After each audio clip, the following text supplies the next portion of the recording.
Good evening and hello, everyone. I am Carl Josart, Board Chair of Holocaust Museum Houston. Welcome to tonight's virtual program for the opening of Stories of Survival, Object, Image, Memory. This extraordinary exhibition is a project of the Illinois Holocaust Museum and Education Center and photographer Jim Lomison. Tonight, we are fortunate to have the exhibition's creators with us for an exclusive behind-the-scenes look, followed by a Q&A. But before I properly introduce our guests, I'd like to thank the following sponsors of the Houston exhibition. Your continued support allows HMH to bring world-class exhibitions to the museum.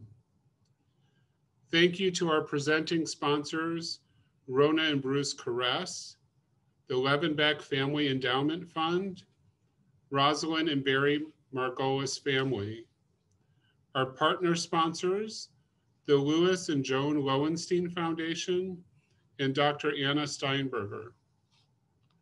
Our title sponsors, Lori Block, Kelly Cohn Fine and Martin Fine, Howard E. Frankel, Ronald Graboy Family Fund, Nancy Green, Brian and Eleonora Liebman, Laura Liebman and Neil Sherlock, Neville and Allison Liebman, and Richard Liebman.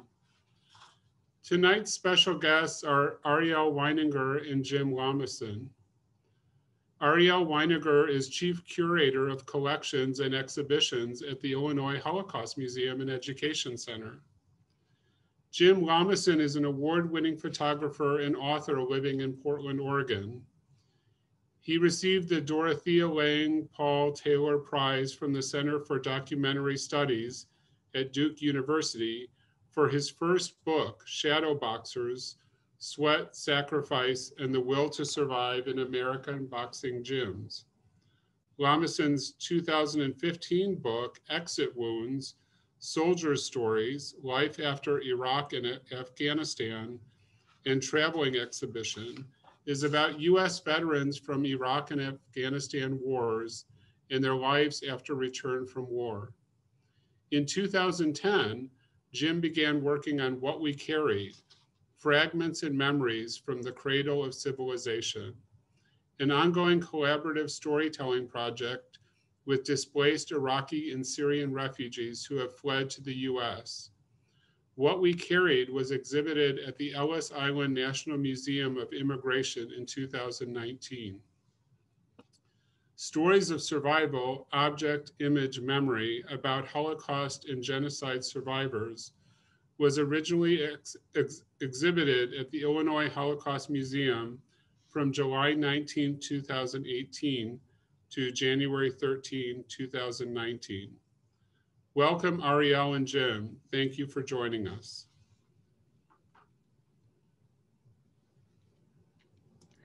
Thank you so much, Carl. And thank you to the staff, board, and supporters of the Holocaust Museum Houston.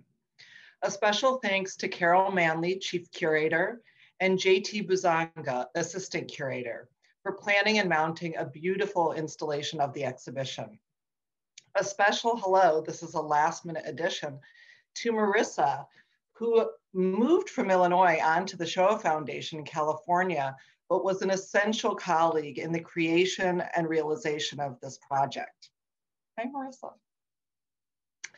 My name is Ariel Weininger. I'm the Chief Curator of Collections and Exhibitions at the Illinois Holocaust Museum and curator of the exhibition Stories of Survival, Object, Image, Memory. Stories of Survival is an exploration of the meaning behind everyday objects that have become so much more. The exhibition allows us not only to explore the past, but to connect it to today and to the common experiences of displacement, immigration, and starting over in a country, while still holding on to the memories, values, and customs from a previous home. The exhibition stirs in people questions about what they would bring with them and why it's important. These stories remind us of our commonalities, regardless of language, faith, or the generations we can trace back in the United States. They are a link to our humanity, one that binds us together. It was truly an honor for me to work with the many survivors and their families on the creation of the exhibition. Central to the work that we do at the Illinois Holocaust Museum, and I know also at the Holocaust Museum Houston, is to be the best possible custodians of the precious artifacts that have been entrusted to our museums. I hope that through this work, and specifically through projects like Stories of Survival, we are achieving that goal and honoring the histories and memories of our cherished survivors. A bit of background on the exhibition. In early 2016, Illinois Holocaust Museum hosted Jim's wonderful exhibition, What We Carried, Stories by Iraqi Refugees. It was at the opening of the show that our CEO, Susan Abrams, and I were talking with Jim about the projects and the objects carried to this country by Iraqi refugees. As we talked, Susan and I had the same thought nearly simultaneously. We hold approximately 30,000 artifacts in our museum, each one with a story as to how it survived and came to the United States. At that moment, the project was born. But just as we had made a connection from Iraqi refugees to the stories of Holocaust survivors, we decided that we needed to go further and include other communities and individuals affected by war, loss, trauma, and genocide. It is the commonality of experience that is at the heart of this exhibition and what made it so special to work on. I hope that you too will get that feeling as you view the show in the gallery. I want to say something about the layout of the exhibition. While preparing for it, my exhibitions manager, John Tweedy, and I were going back and forth on how it should look, what it could reference, and John kept coming back to the rectangles or squares that you see in the viewfinder of a camera. It's a photography show, of course. I pointed out to him that one would only be able to see that if you floated above the gallery, but still he persisted. During the installation of the gallery, and there's a very similar layout that you have in Houston, what I found is that this layout actually became quite an annoyance. I needed to go in and out, around and around, to move between storage and the gallery. It seemed like days of walking in circles, which led me to think about circumambulation. Circumambulation is the act of moving around a sacred object or idol. It led me further to think about a stupa, a Buddhist shrine. That's a mound or round structure that holds the remains of a monk or nun. Adherents circumambulate around the stupa as part of their practice. I began thinking further that many religions circumambulate as part of their religious expression. The Kaaba in Mecca for Muslims, the circling of the Bima for Jews during Sukkot, and so on. Whatever the religion, circles are made around the sacred. And that's what these objects are. From every day, by being in our museums, by being shown in this exhibition, by educating others about these stories, they are made sacred. We hope that with this exhibition, we have done them justice. I want to thank Jim Lomason for being the incredible photographer and visionary that he is. It has been an absolute pleasure working with you, Jim, on this project. And it is now my great pleasure to introduce my friend, Jim Lomason. Thank you, Ariel. And thank you, Houston Holocaust Museum, for bringing Stories of Survival to your museum. When we do this kind of work, we hope that it communicates to as big of an audience as possible, because we feel like these stories are important and we all need to hear these stories. The participants all need to tell these stories. So I'm going to just tell you a little bit about my motivation, my earlier project, What We Carried, and how that became part of the new project, Stories of Survival. I'm driven by storytelling, and I'm driven by collaboration, and I love to hand over the important story to the participant and make photography the less important part. But I've been inspired by a number of artists throughout history. Cornel Kappa, who wrote the book The Concerned Photographer, and he was a war photographer himself, he was asked, with all of the arguments and discussions about the Vietnam War, what did the visual image do? And he said, it ended the war. These photographs that America saw changed public opinion about the Vietnam War. This photograph by Louis Hine about child labor changed laws about child labor. Guernica, artists have made an effort to influence their audience with important issues of the day. And so in 2003, when the US attacked Iraq, I didn't know much about what was actually happening or what the real motivations were, but I felt that we needed to hear what the men and women on the ground felt about their participation in those wars, Iraq and Afghanistan. And so I did a book called Exit Wounds. And I did a number of portraits and interviews, and that was the content of the book. But when I was interviewing soldiers, I thought I probably should interview someone from Iraq. And so I interviewed an Iraqi woman in Portland just for my education. And I asked her what she thought about the US invasion of Iraq in 2003. And she said, I thank America for removing Saddam Hussein, but did you have to destroy my entire country to do it? And so that phrase stuck with me. And I thought, after I get done with Exit Wounds, I need to do a project with the refugees that have had to flee, displaced people that have come to America. And those journeys of refugees often take multiple months, days, years, multiple refugee camps, multiple countries.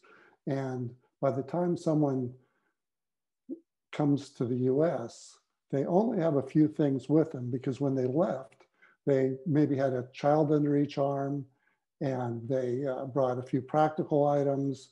And then what would you take if you only had so much room to carry something? And so people bring different things. And so I thought, well, maybe if I photograph those things that people bring, that will help tell the story. And rather than do an interview, maybe if I ask the refugee, the participant, to write on the white paper around their object, about the object, about their journey. And I didn't know how well that would work until Dr. Bouti, who's in the lower right-hand corner of this photograph, taken in Baghdad with his family. And he did this. And he started to tell where each of his family members went around the world and where they ended up, and the fact that he doesn't even know where his mother is buried. So this was the beginning of this project that led to Stories of Survival.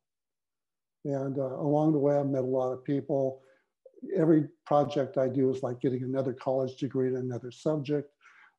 These girls had just gotten home from school. Their mother went to pick up a toddler at the school bus. And so I just asked them to tell me what they did in school that day. But, a lot of, and this happened during the travel bans. And people wonder why people leave their own countries to come to the US. And these kids are from Homs, Syria. This is where they left. And so this is such a graphic illustration of why people have to flee. This is two of the girls' mother, and she let me photograph this teapot in glass. And she wrote that her husband asked her every day to make tea, feed it, give it to him in this glass, because it reminds them of their home that they will probably never see again. We'll see keys. When people leave, even though they know they may never come back, but they think if we do, we still need the keys to our home. Ali brought this little Iraqi flag, and he wrote this beautiful poem about Iraq. I won't read it to you now, but you'll just see basically how this project works. This is a high school girl from Baghdad, now living in Chicago. Her friends wrote messages to her before she left for America. And so I photographed this Hello Kitty book, and then she drew this rose with tears of blood, and then wrote this poem about that bomb that changed everything. So everybody approaches this in a different way. I think the photographs are really a point of departure, and then the rest of the work is done by the participants. This is an academic, this is a book she bought on Al-Mutanabbi Street that was later blown up in Baghdad by terrorists. And then she did this beautiful calligraphy on the photograph over her book. And so I love when I'm surprised by what people do. A photograph of a Yazidi family's parents. But I love the fact that this photograph is torn apart. Family separation. And then they wrote about their memories of their parents. An artist brought his paints. A craftsman brought his tools. A musician brought his oud. And then so many people brought serving dishes because it reminds them of family gatherings on holidays. And this person wrote, "It's strange how happy this makes me feel." A teddy bear. Children bring the most important thing that they own. And then, I'm always surprised when we don't see things that we expect.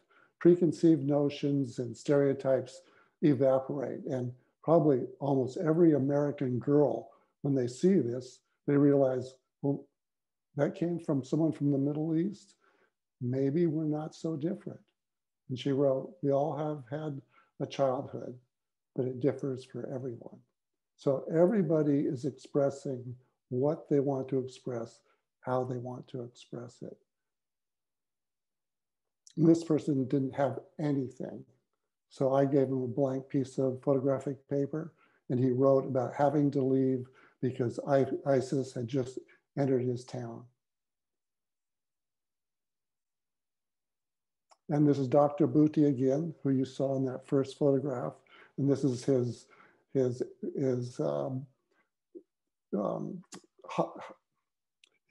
after his wedding, his honeymoon picture of him and his wife. And he wrote, "Those were the days, my friend, we thought they'd never end." And so, what we carried went to the Ellis Island Immigration Museum, the best place in America to have an exhibition about refugees and immigrants. And 1 million people saw the show. And this is just another day in the gallery looking at what we carried at Ellis Island. And this phrase comes from a poem by Warsan Shire. The poem is called Home.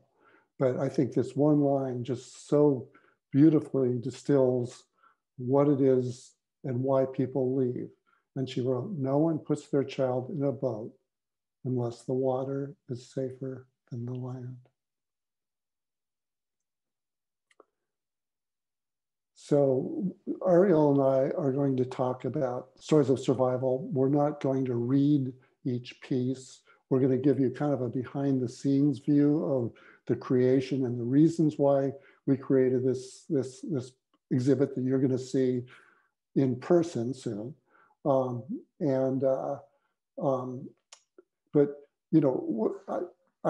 when I was a photography teacher at the Museum Art School in Portland, we invited Roman Vishniak to come and speak in my class. And Roman Vishniak documented Europe before World War II. And what he wrote was, I was living in Germany in the 30s, and I knew that Hitler had made it his mission to exterminate all Jews, especially the children and the women who could bear children in the future. I was unable to save my people, only their memories.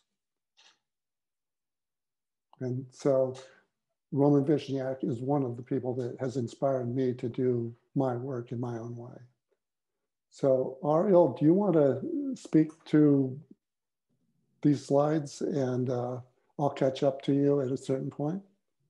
Sure, I think we can actually keep moving through.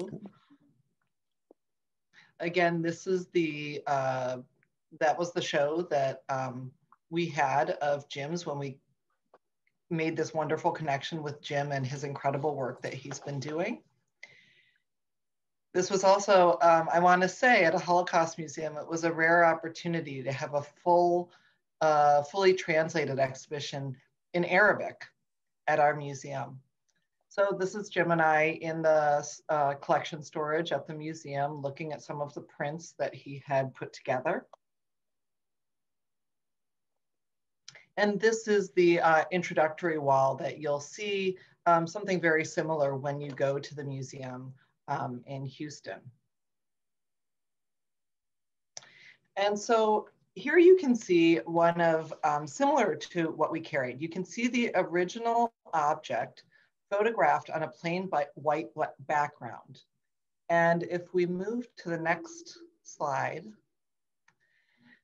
So what's slightly different about this exhibition than Jim's previous project of what we carried is that it is a curated exhibition. So where Jim was working with refugees who came and went into the back room and brought out the one thing, the Quran that they brought with them.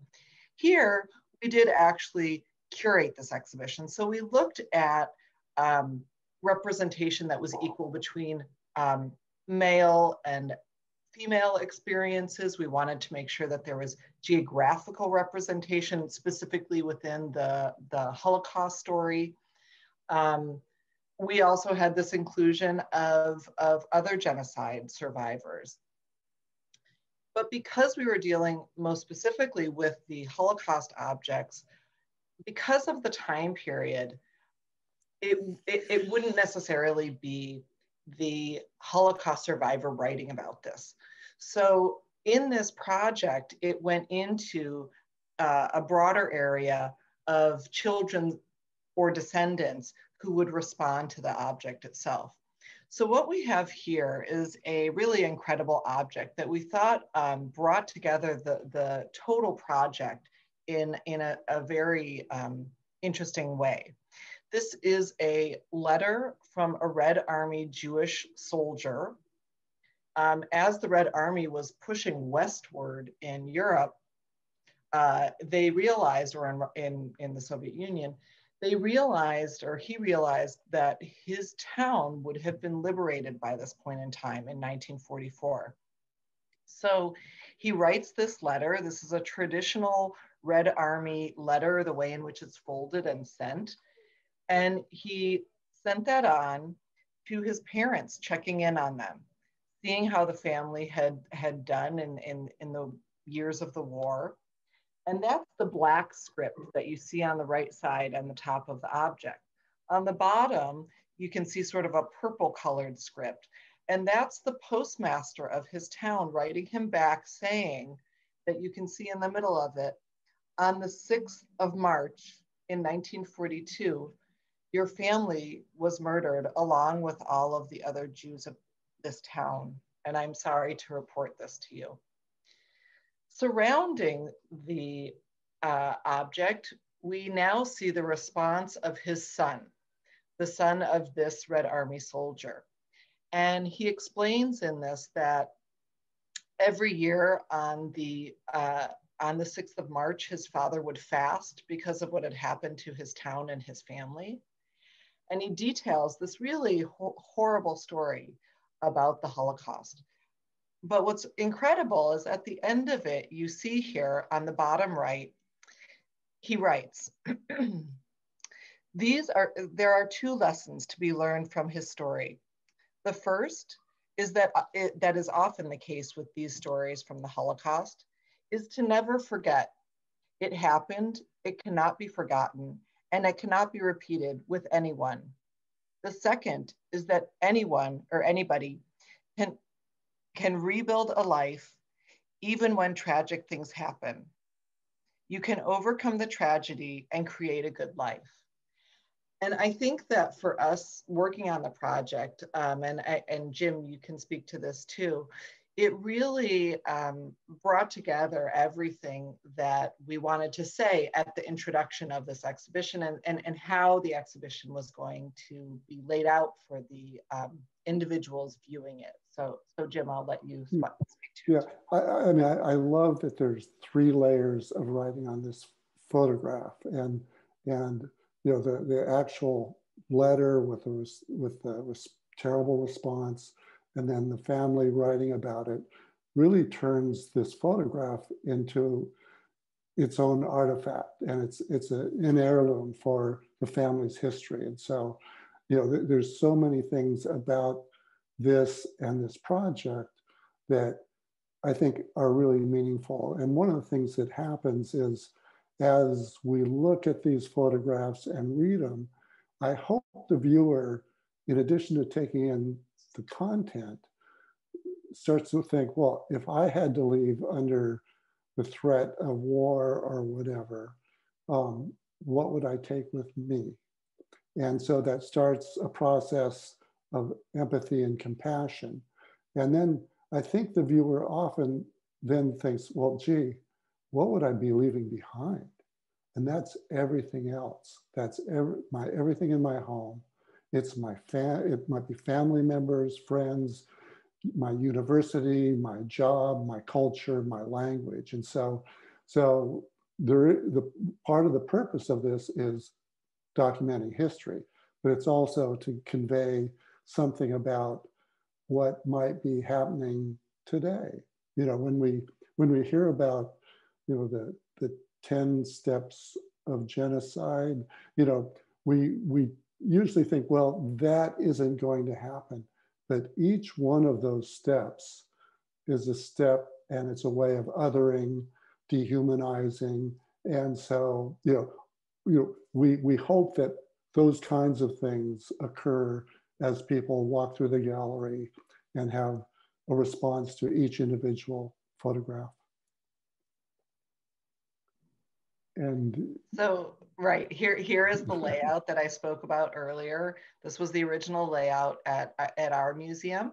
And then you can move forward to the layout and so here's the layout here. And as you can see, photographs and objects are surrounding on the walls. There's then sort of an inner layer, and then inside of that, even another one. And so everyone is welcome to move through the exhibition as they want, but I do think that you'll see that people will move in these circles around and around these now sacred objects. So do you want to talk about this, or shall I? Go. Oh, okay. One of the things I realized I just rearranged the slides just before this show. That's okay. You know what, Jim, I can jump in. Okay.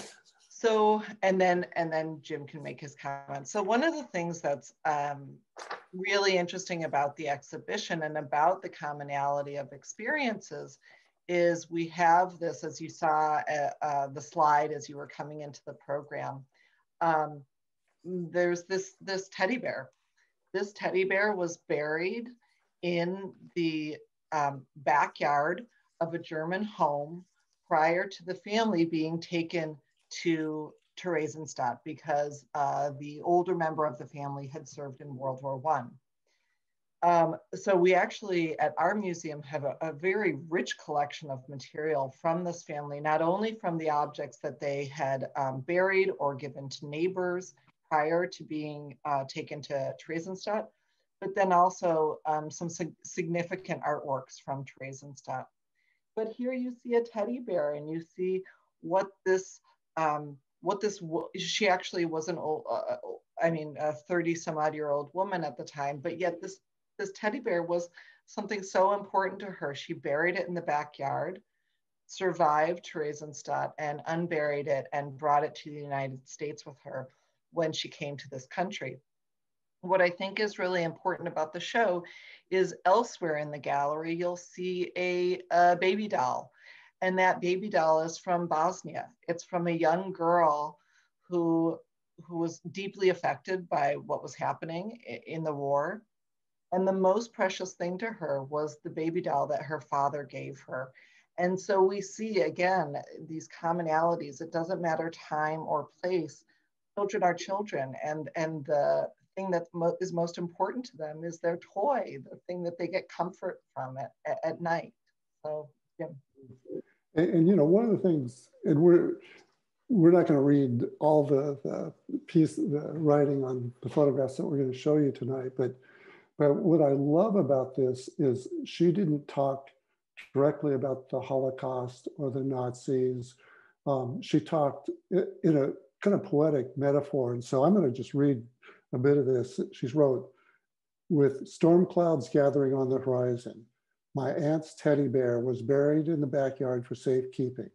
My aunt and grandfather weathered the torrent and returned to Germany after 3 years in Czechoslovakia. After learning of the damage caused by the deluge, my aunt and grandfather wrote to my mother in America, informing her that Tante," and she mentions all the names of the people in the family, "had been engulfed by the surge." And then she says, "In the aftermath of the storm, my aunt was reunited with her childhood teddy."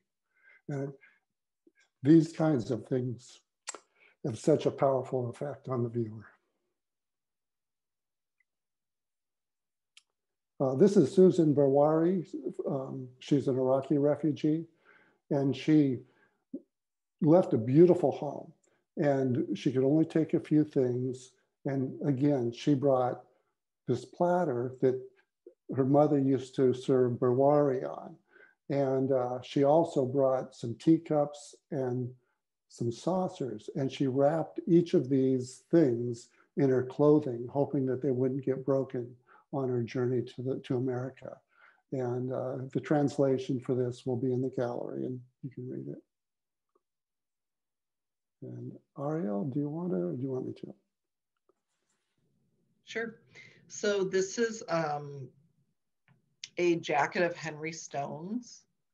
He's obviously a Holocaust survivor. And we have found that when we've shown the exhibition, because of how recognizable the prisoner uniforms are, that people do gravitate towards it. And what's interesting about this, and my colleague Amanda, who's in our education department, is very close to all the survivors. Henry has passed away. He was with us when the exhibition opened originally, but has since passed away. But it really brought back for him to see this object included a sense of what had happened to him, and also what we should learn. So it says, "To me, looking at this picture brings back memories. I feel like I am reliving a painful past, so the world will never forget those that were left in the past."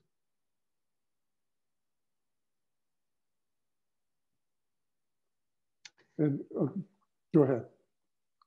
Well, one of the things that I wanted to say is, you know, we never know how people are going to respond to the photographs. And do you want to talk about this a little more? Sure. So this is Sala Lewis and her sister. This is a photograph that's post-war. And it's a really wonderful explanation as to how important her sister was to her survival. And she credits her with her survival, and then post-war as being her replacement mother, because both of their mother was killed during the Holocaust. I think that what's also interesting about this, and we'll see this as we move forward, is what the objects are that people have.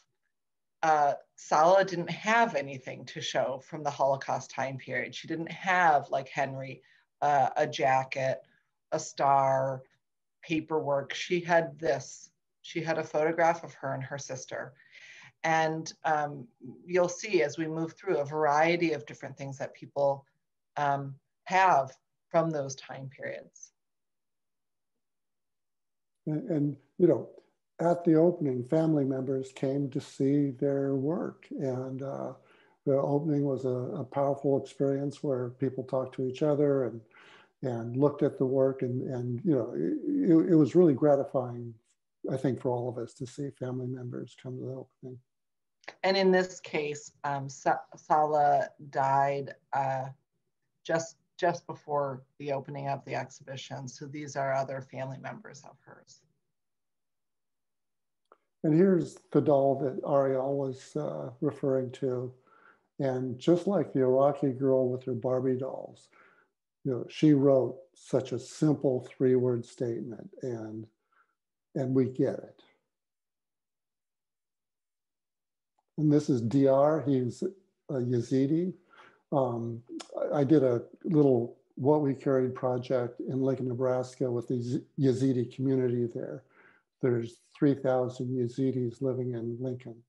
And there was ISIS committed a genocide in 2014 on Mount Sinjar, trying to exterminate the Yazidi people. And DR went to the Lalish temple before he left, which is the center of their religion. And so all he had was a picture on his phone. And so we photographed that, and that's in the show. And, you know, I've stayed in touch with a lot of participants in my projects, and I posted a notice about the show at your museum on social media last night, and DR was one of the first people to click like. And so I love that, you know, the participants in Stories of Survival are following Stories of Survival, because it means a lot to them, and it's giving them a voice, agency, and they're telling their story. Ariel, do you want to? So this is a moment where we'll talk a little bit about, again, this issue, the idea of commonalities. So in the exhibition, there are actually 2 sets of dominoes. So here we see one of the sets. This was a set that was from the Holocaust time period, from a survivor named Olga Weiss, as you can see her name there. She was hidden. She was a hidden child with both of her parents, yet Olga and her mother were passing publicly. Her father had to stay in the apartment during the war. And what he did was he made, as Olga was passing, she was passing as a Christian child at a Catholic school. So in order to continue that story, to make sure that this child was in the mindset of continuing to tell the story that she was a Christian child, she was given a Christmas gift from Saint Nick, from Santa Claus, and it was a homemade set of dominoes. This is probably the most important object that Olga has in her life, and she, of course, wonderfully donated it to the museum. So we see this domino set so important to a Holocaust survivor, and now we see another domino set. So this domino set was given to me to photograph by Othman Al-Ani. And often when people are leaving and their friends don't know if they'll ever see them again, they give them something. And sometimes it's a ceramic piece that basically says, "Don't forget us." So Othman's childhood friends gave him this domino set that they used to play dominoes with. And so it's Othman's most precious object. And so he was willing to give it up to travel around America for this exhibition. And he also works for the Iraqi Mutual Aid Society in Chicago. And so he's working with new immigrants coming to America, and he's an amazing person. Yeah, he's really found his life calling in helping other refugees. So here we see a recipe book. This is from a Holocaust survivor. It was her aunt's recipe book. And we know that there are many levels of destruction in genocide. And one of it is food culture. So this is this survivor's aunt's cookbook from Europe. And when she came to the United States, she no longer made the food that she had so well documented into her cookbook. And then we move on to the next slide. These are objects from a Bosnian survivor of 2 concentration camps, Mirsad.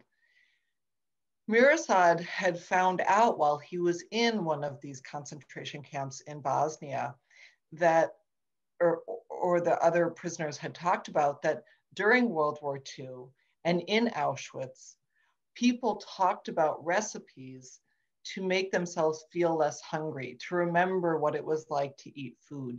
And they decided they would do the same. Mirsad was not a smoker prior to this time, and he's not smoked since, but during the time he was in the concentration camp, tobacco and cigarettes were sent to the camp by the Red Cross. And so what we see here is a small pipe that was carved out of materials he found in the camp. And these long strips of paper with writing on them are cigarette papers. They would take the cigarettes, they would take out the tobacco, they would smoke the tobacco separately. And then on these pieces of paper, they wrote as many recipes as they could remember, so that they would have this imagination that they were full and they were cooking and they were eating food. And it's this incredible memory of food culture that gets destroyed in genocide, and also is, in this case, something that sustained these people through their trials. Here is a number of other objects that are in the show that are of Mirsad's. These were cookie boxes that were sent to the prisoners. And unlike what happened in World War II, where people were forced into slave labor, what happened in Bosnia is many people were just incarcerated in these concentration camps and had nothing to do except starve while they were there. So they came up with ways to amuse themselves secretly, of course. These literally were cut out by pieces of glass and then drawn on. These are handmade playing cards, so that these prisoners in this concentration camp could find ways to experience a little bit of joy and amusement.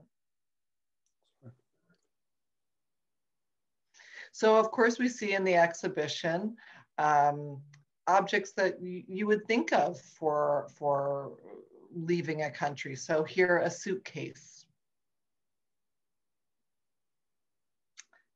Here is a typewriter. This typewriter is really an essential object. It became the essential object for this family.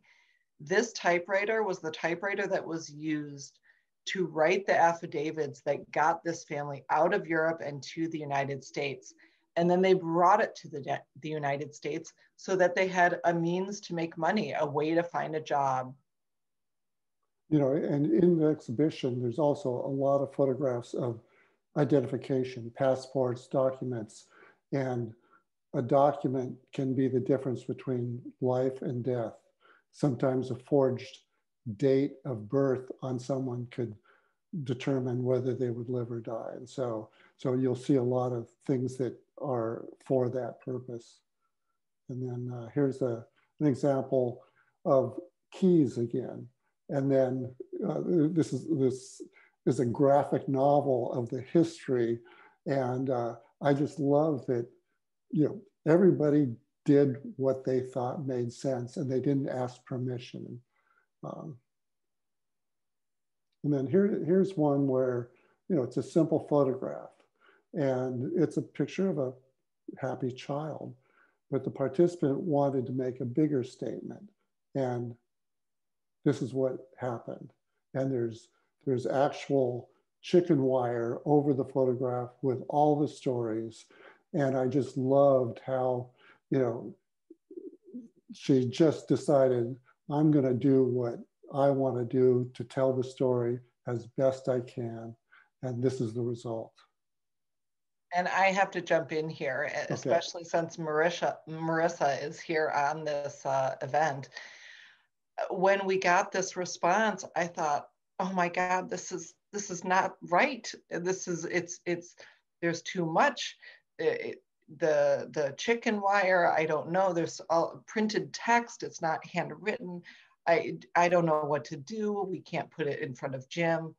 And of course, Jim responded immediately when we sent him the image of it, saying, this is wonderful. This is exactly what I want, because it's an authentic response. It shouldn't be what we want it to be. It's what the person who is involved in the project and experienced this life wants their image to look like.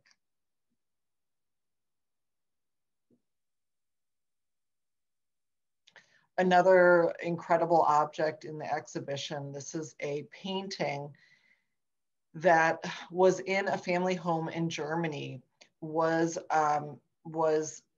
It's hard to see here, but you can maybe see it on the eyebrow of the portrait, was stabbed and destroyed during Kristallnacht. And a cousin of the owner of this painting was somebody who had gotten out of Europe to the United States and then was drafted into the United States Army, sent back to Europe as a translator. And after the war was won, this painting was found in one of these storage areas that the Nazis had of looted material. He recognized it, took it home with him, and returned it to the rightful family owners who had also survived the war. So this is an incredible surviving object of Kristallnacht. Again, along with the varied responses that people have to this project, this is, in the center is an object that's a wedding announcement of a Holocaust survivor and someone they married. This family ended up in the Dominican Republic, which is also its own story, surrounding a single handprint of every grandchild that came out of this union.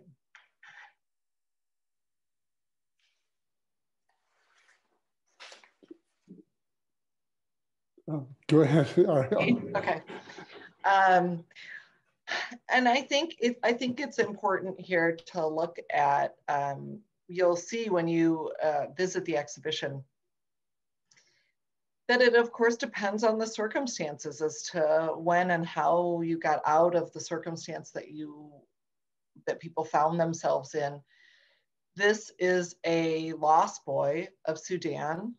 He was a child soldier. He was taken from his family. He had nothing from his experience of coming to the United States or fleeing his home country. So the way he could participate in this project was to give us a photograph of him and his father at the first time that they met again, after, you want to say things had settled down, but his father is living in a refugee camp at this point in time and actually is killed soon after this photograph is taken.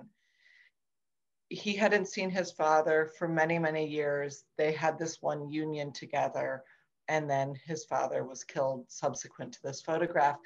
And it's detailed in this text that surrounds the photograph. It's both a telling of who his father was, what happened to them, and also a love letter to his father.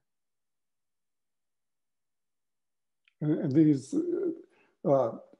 Kasim brought the only thing that he could bring, and these are his airline tickets to America. And he came from northern Iraq and ended up in Lincoln, Nebraska. And when I met him, he was studying pharmacy or pre-med pharmacy, I can't remember. But, again, when you leave under duress, you don't have time to make a lot of choices. And this is a Cambodian urn. And this was buried under the floorboards in the home, and in the wall they had hidden some money. And after the Khmer Rouge left and they were able to come home, they came back, the money was gone, but the urn was still there. And here's the family, with the Cambodian family, with one of the photographs in the show. And this train set was given to me to photograph. It was its owner, Ralph Raybach, donated to the museum.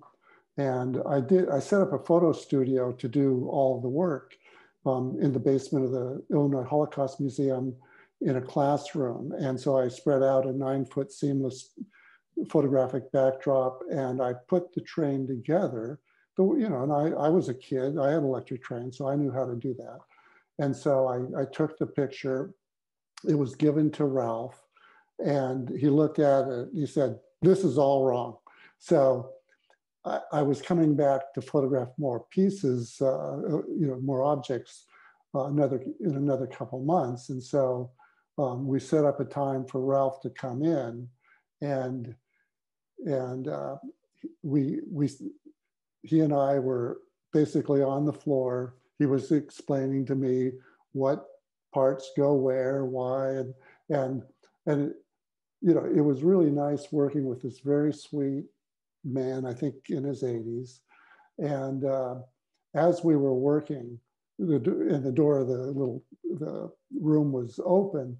People from the museum would walk by to get coffee or something, and they would say, you guys look like two little kids on the floor with your electric train at a holiday, putting it together. And so we really had a nice time, putting this photograph together.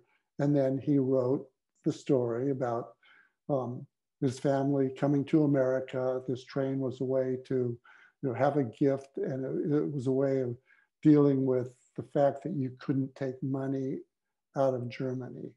And here's Ralph at the opening with the train set, and it was really nice working with him.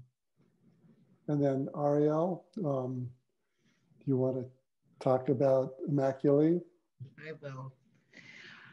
So at the center of our exhibition that we originally mounted at the Illinois Holocaust Museum, which you can see a photograph of it behind me.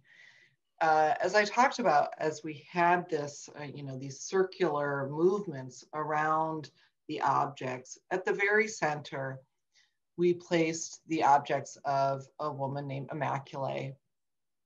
Immaculée is a survivor of the Rwandan genocide. She and her son survived the genocide.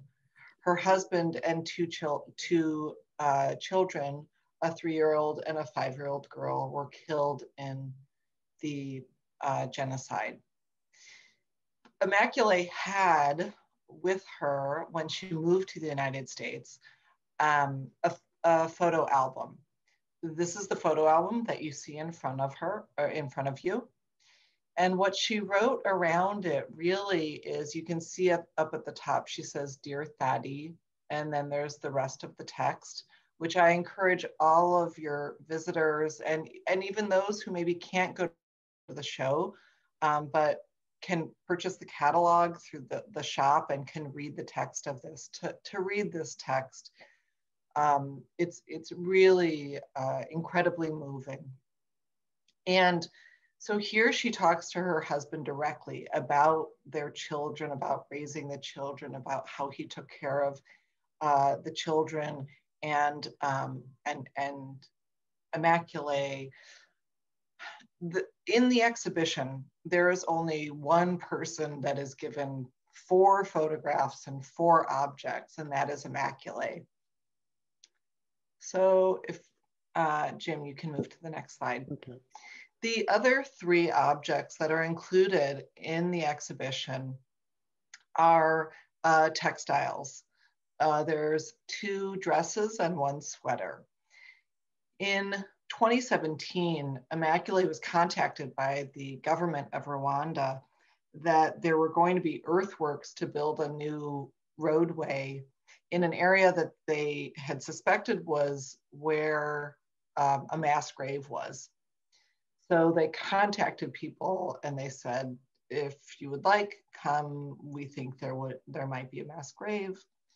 So Immaculée, who was resettled by the United States government in South Bend, Indiana, there are actually a large number of Rwandan survivors in that area, went back to Rwanda. And the way in which she could recognize, once they did realize that there was a mass grave, her children was through the outfits that they were wearing on the day of their killing. So she was able to collect that clothing and incredibly lent it to us for the exhibition. So you'll see in these 3 photographs that she writes incredible text about her children and what happened to them. But I think it's also very important to note that she also honors them as the young girls and the fireworks that they were to her by she put stickers on the photographs, so of roses, bows, fireworks. So she's actually having, I think, an interaction with her children by working on these photographs that Jim prepared for her. And I think Jim is going to read a little bit of one of those images now. I'm going to read part of what she wrote here. And she wrote, I found it in a grave in Rubovo, Western Province of Rwanda, last January 2017. I went to Rwanda and wanted to find your bodies, skeletons, and restore your dignity. I found you on January 20th.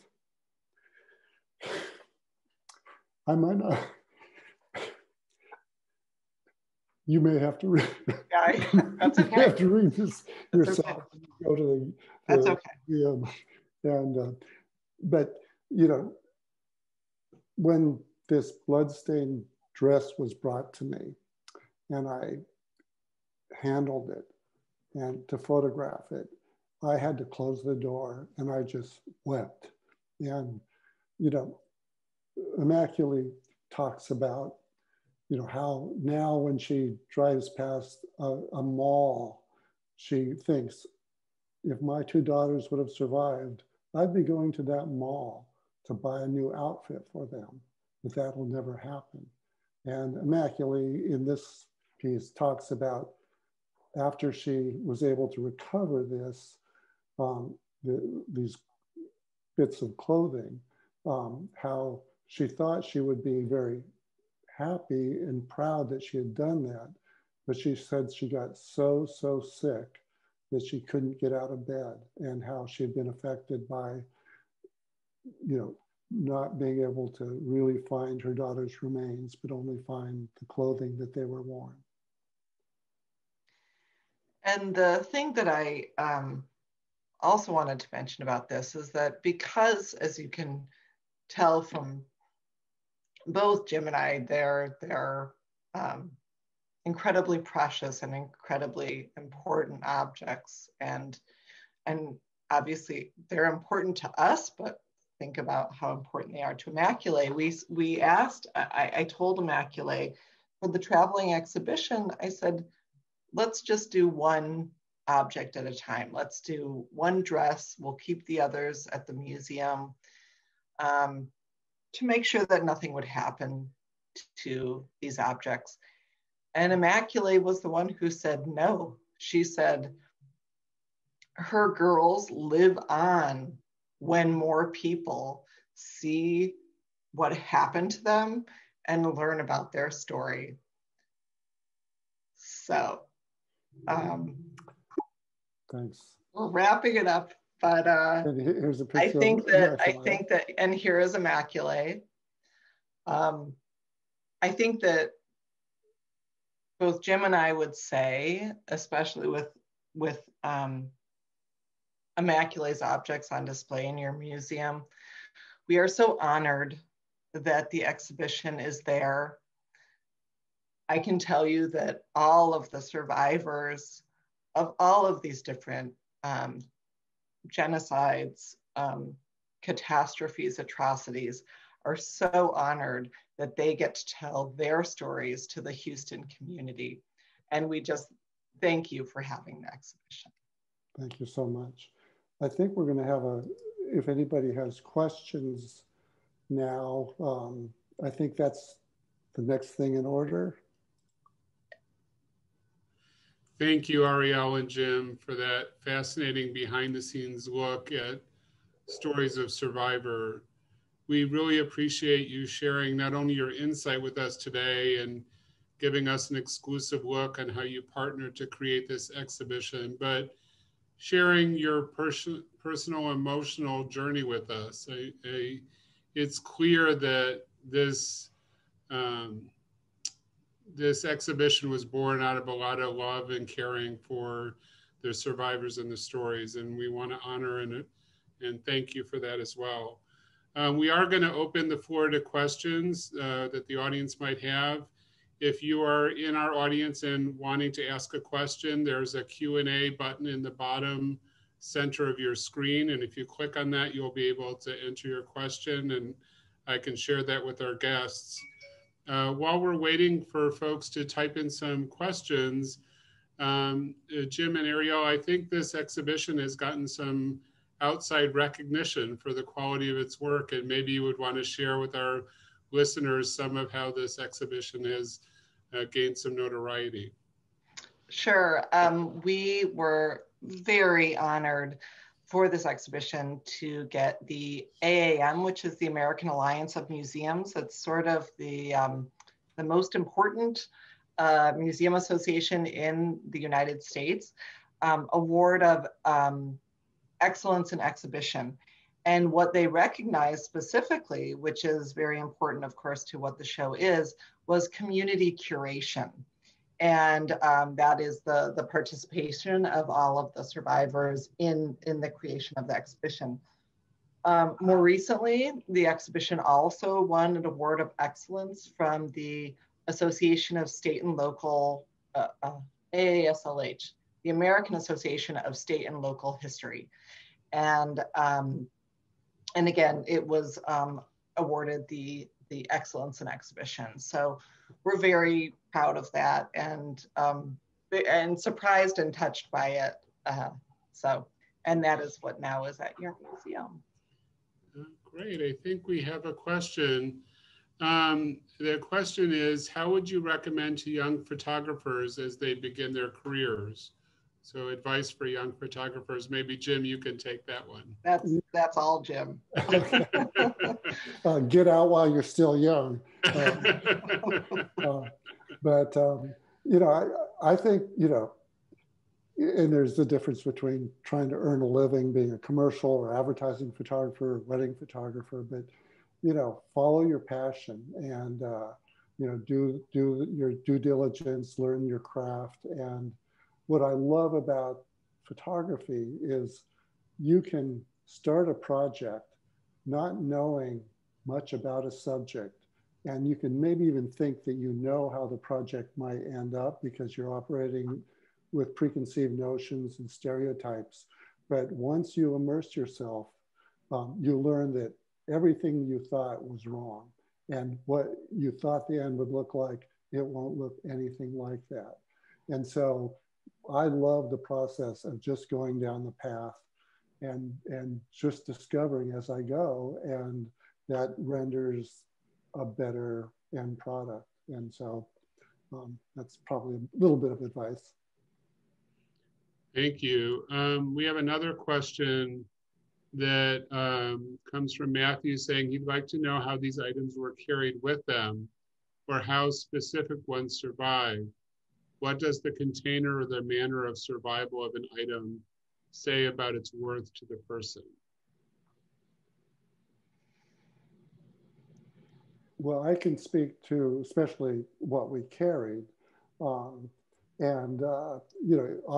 it just had to do with what conditions you were leaving under, how urgent that was, how many practical things you could carry, and then sometimes a last minute decision. And, with one person, they took with their phone a picture of their living room before they left. And so everybody kind of handles it in their own way. But if you ended up in a refugee camp for 2 years, you might also lose an item.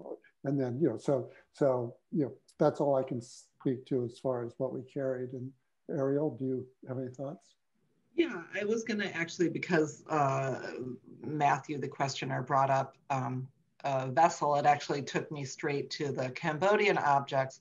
And if you think about that person, there was the urn, there was a bracelet, a jade necklace, and I think that was it. And those were literally the items that person had traveled with. And because of that, none of those items, unlike everything else in the show, none of those items were on display. Sien was not comfortable with those items leaving her home. She allowed Jim to photograph them. They were brought in, they were photographed, and then they were taken back. So, and additionally, I should mention another interesting part of this project that this project and others that Jim has worked on is that Sien wrote very little information about the objects. Jim and I have talked about in the past that when you come to a certain community that has experienced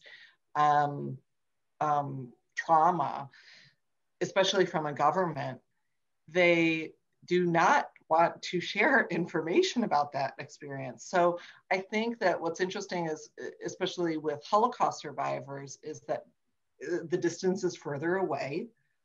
Museums about the Holocaust have been extant since the 1950s. Survivors of the Holocaust have learned to tell that story.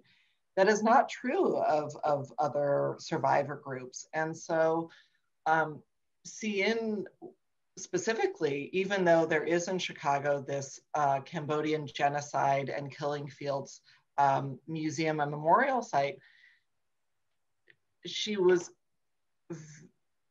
quite reluctant in a certain way to participate. And we even had, Othman, an Iraqi refugee, he was willing to participate because he understood what we were doing. He understood the importance of it. And he was comfortable with, honestly, living in the United States and what the government would or would not do, what we as museum professionals would or would not do with his information. Other members of the community would not participate. They did not understand why. They did not want to give any information about their experience, their name on documentation, Jim, I don't know if you have anything to follow with that, but it really is very dependent on where the survivor, where the refugee is at in their experience in the new country. Yeah, I worked with a Cambodian woman in Oregon, and when she was working in the killing fields, she had, and I can't remember what it was, she eventually lost it, but she sewed it in the lining of her black clothing that was given to her by the Khmer Rouge. And she used one of her hairs as thread to sew it into there to try to save it and protect it, but eventually it was lost. So, the stories are all different. There's a question from Jerry saying that as she looks around her study, she's not sure what she would take with her if forced to, and is wondering how your work has shaped your thinking about what you might take with you if you had to choose something.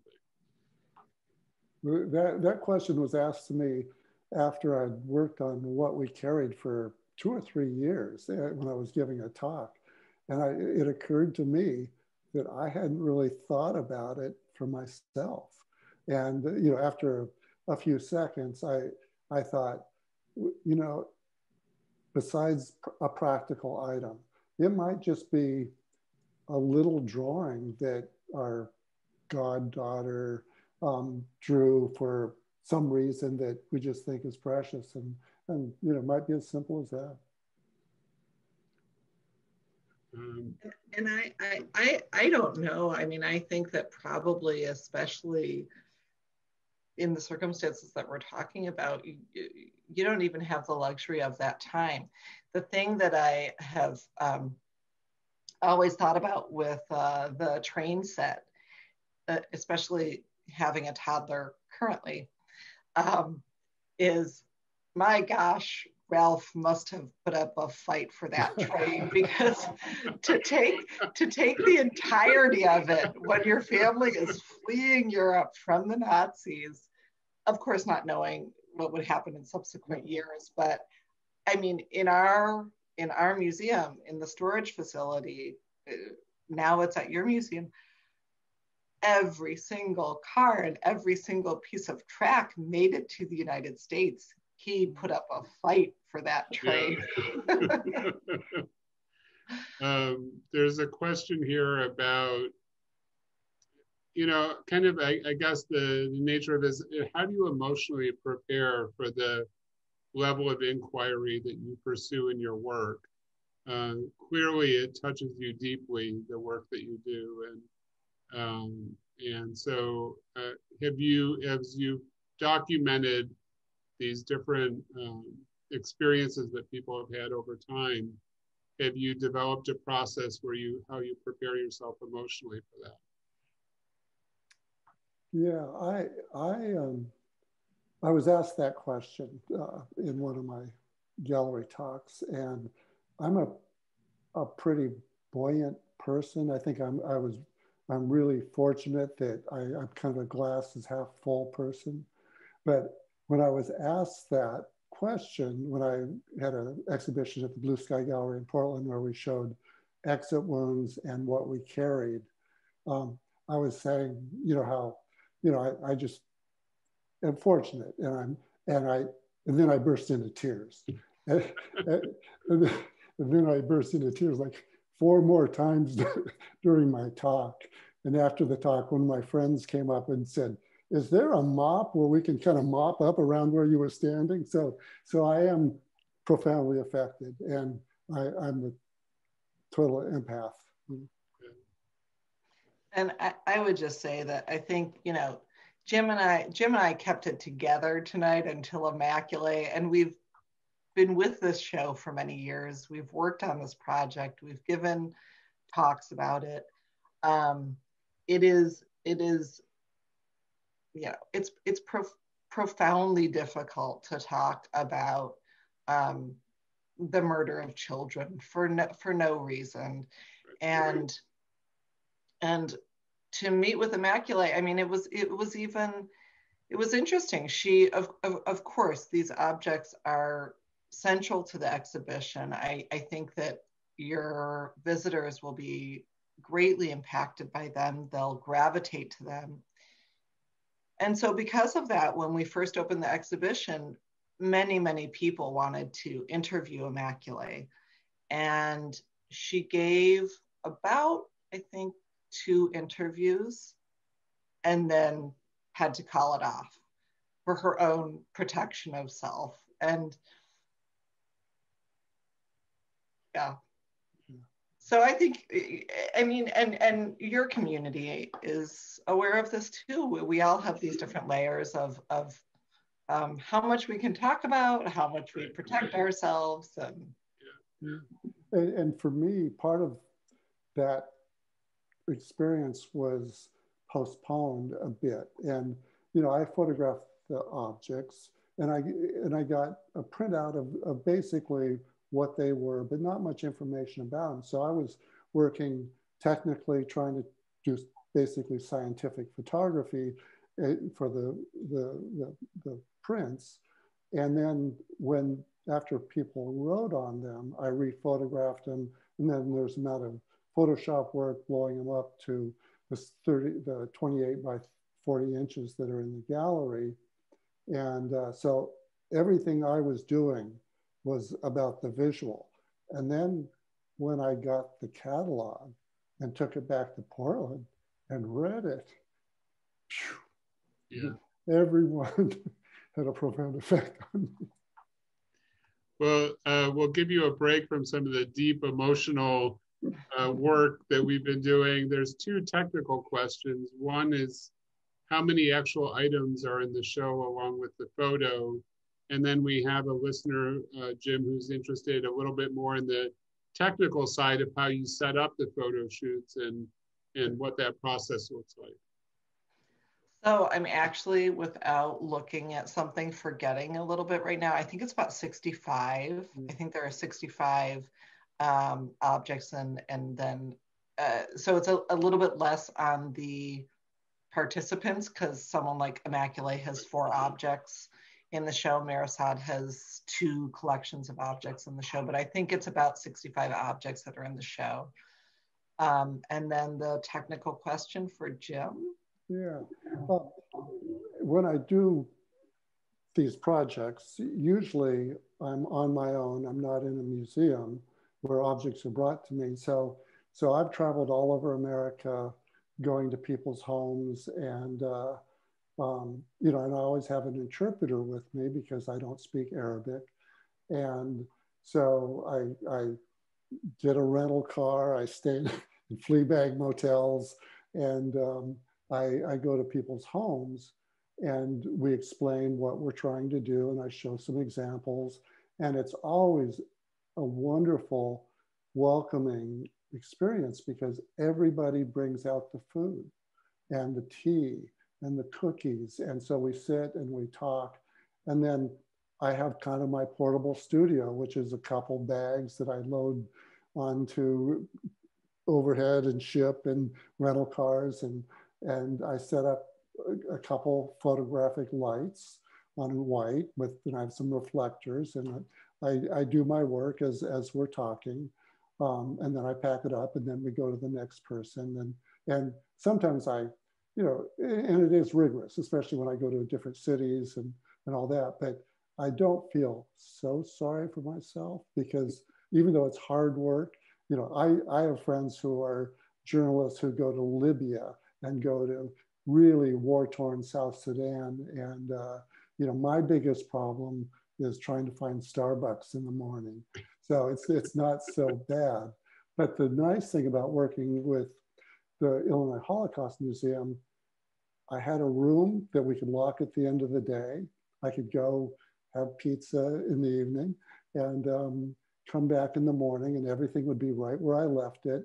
The objects would be brought into me on a cart, and I would photograph. And so that was the most luxurious experience I've had with all of these projects. And but most of it is just on the road. And you know, I bought a archival printer in Detroit, used it while I was in Dearborn, loaded it into the trunk of my rental car, drove to Chicago, worked for a week in Chicago, drove it back to Dearborn, Michigan, and then I would come back in another month and do more. And so you know, I had to make prints on location so I could return them to the participant after working on them all night, doing Photoshop, making the prints, and then return them to the participant from the previous day, do more photography and follow up. And and it's basically it's basically 2 lights and my Canon 5D Mark IVs and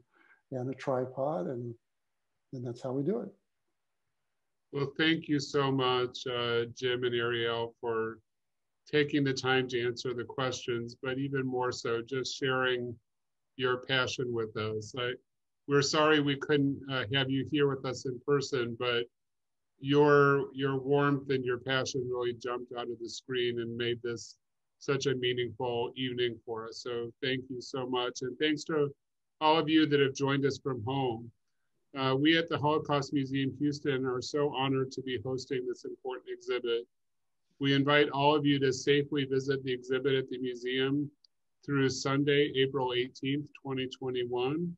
And for more information, you can please visit our website at hmh.org. We hope that you'll enjoy the rest of your evening, and we hope to see you again soon, either in person at our museum or at one of our upcoming virtual events. Thank you again for all of our participants and for our special guests for sharing so much about this wonderful exhibit. And good night. Thank you. Thank you so much, Carl. And I also want to send a huge thank you to Kelly. I don't know if she's on tonight, I'm sure she is, but we so appreciate the support and wonderful partnership that we've had with the Holocaust Museum Houston, with Carol and JT and the Education Department and all of you. So thank you again. And thank you, Jim, for everything you do. Thank you. Good night, everyone.